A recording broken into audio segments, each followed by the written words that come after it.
How does something travel through nothing? What are you talking about, Albert? I imagined I was riding alongside a light beam. What would you actually see if you could run as fast as light?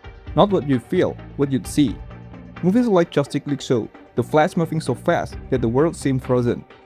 In X-Men, Quicksilver walked through moments as if time itself has stopped. It looks like pure fiction, but here's the uncomfortable part. Physics doesn't completely disagree. This exact question, what happened at the speed of light? What was haunted is 16-year-old Albert Einstein.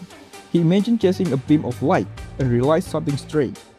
When you are traveling the speed of light alongside the wave, I appear frozen in time. If he could catch up to it, the light wave would have to appear frozen. But that creates contradiction, because light isn't supposed to stop.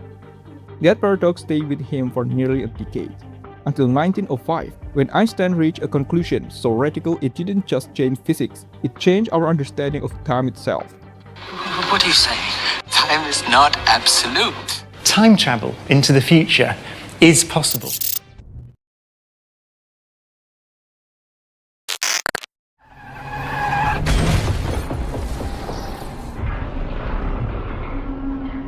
Let's start with something simple. What does it mean for something to move? At first glance, the answer seems obvious. If something changes position, it's moving. But physics isn't built on intuition alone. Imagine a ball dropping straight down. Now imagine that same ball falling onto a platform that's moving sideways. From one perspective, the ball falls in a straight line. From another, it follows a curved path. So which one is correct? Both are, because motion depends entirely on your frame of reference. And here's the key idea. If you're moving at a constant speed, everything around you behaves as if you're not moving at all. If we were moving along in this frame of reference and we couldn't see the surroundings, then we wouldn't be able to tell by this experiment that we were moving at a constant velocity. As a matter of fact, we wouldn't be able to tell by any experiment that we were moving at a constant velocity. This isn't just theory, it's your everyday experience. Right now, you're standing on Earth, which is spinning at roughly 1,000 miles per hour, and yet, you feel nothing. That's because the motion is constant. The same thing happens on an airplane. At cruising speed, around 500 miles per hour, you can stand up, walk around, eat, and drink as if you were stationary.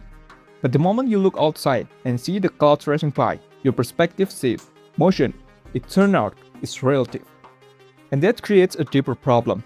If everything is moving relative to something else, then what is the true reference point? What is motion actually measured against? And more importantly, what about time? Time feels absolute. It seems to tick the same way for everyone. But does it? Acceleration is derivative of velocity with respect to time. But how do we know that the ball is moving at all if there's nothing to compare its motions to? What is time? When we describe motion, we do so as a function of time. 10 meters per second, 100 miles per hour. But is time universal? In other words, is there an audible tick-tock throughout the galaxy? Einstein realized the answer wasn't in motion, it was in light. At first, light appeared instantaneous. Flip a switch and the room lights up immediately. But that's just perception. Light travels at a finite speed, an incredibly fast one, but still limited. And here's where things break down. Because unlike anything else in the universe, the speed of light never changes. That might not sound strange until you think about wave. Every wave we know requires a medium. Water wave moves through water. Sound wave moves through air. So what does light travel through? For a long time, scientists believed in something called the ether, an invisible substance filling all of space. It seemed necessary. Without it, how could light travel through a vacuum? So they tried to detect it. What is the most famous experiment? Was conducted by Albert Michelson and Michelson-Morley. They built an incredibly precise instrument to measure Earth's motion through this supposed ether. And the result? Nothing. No ether. No signal. No evidence. But it's a safe bet that, given the scientific consensus at the time, they were convinced that the ether really existed. So they'd have been sure that they would have found light travelling at different speeds as it moved in different directions. But it didn't. No matter how they rotated their apparatus, they always found light traveled at the same speed. Which left physics in a very uncomfortable position. Light travels through empty space, and its speed remains constant, no matter how fast you're moving. Einstein took that seriously. What if this wasn't a flaw in our understanding, but a fundamental rule? So he flipped the assumption. Instead of space and time being fixed, he proposed that the speed of light is the only true constant in the universe. Everything else, including time, has to adjust. I completely solved the problem. What are you talking about? Close your eyes. Pretend you're overlooking a train track. To understand this, imagine a simple scenario. You're standing next to a railroad track as a train rushes past. At the exact same moment, two lightning bolts strike, one at the front of the train, one at the back. From your perspective, they happen simultaneously. But for someone inside the train, the story is different. They're moving toward one strike and away from the other.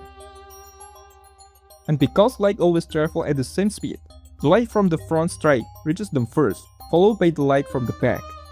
Same event, different observers, different conclusion. So which one is correct? Both are. To me, standing still, they were simultaneous. How could the two of us experience the same event differently? We couldn't. Unless... Time is not absolute. And that leads to something profound. Simultaneity is not absolute. And if simultaneity breaks, then time itself cannot be absolute either.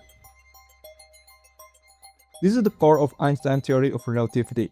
Time does not flow the same way for everyone. It depends on how fast you're moving. The faster you move, the slower time passes for you. This effect is known as time dilation. Then Einstein imagined what that clock would look like if it were moving relative to us. From your perspective, watching Jim move, the light took a kind of triangular path. If we all agree on the speed of light, then it is obvious that it must take the light longer to tick for the moving clock than it does for the stationary clock. Moving clocks run slowly. At average speed, the effect is so small that we don't notice it. But as you approach the speed of light, this difference becomes dramatic. At 80% of the speed of light, time slows significantly. At 99%, the effect becomes extreme. At 99.99%, time nearly stops. But if we'd have sent Jim off in a rocket, that we catapulted Jim off at 99.94% the speed of light. So for him, the journey would take 10 years. But for us, with our watches ticking faster than Jim's, 29 years would have passed. So what happened at 100%? Objects with mass cannot reach that speed, but light can. And from light's perspective, time doesn't pass at all. There's no before and no after, only a kind of timeless existence. Time is not absolute. In fact, for us believing physicists, the distinction between the past, present, and future is but a stubborn illusion.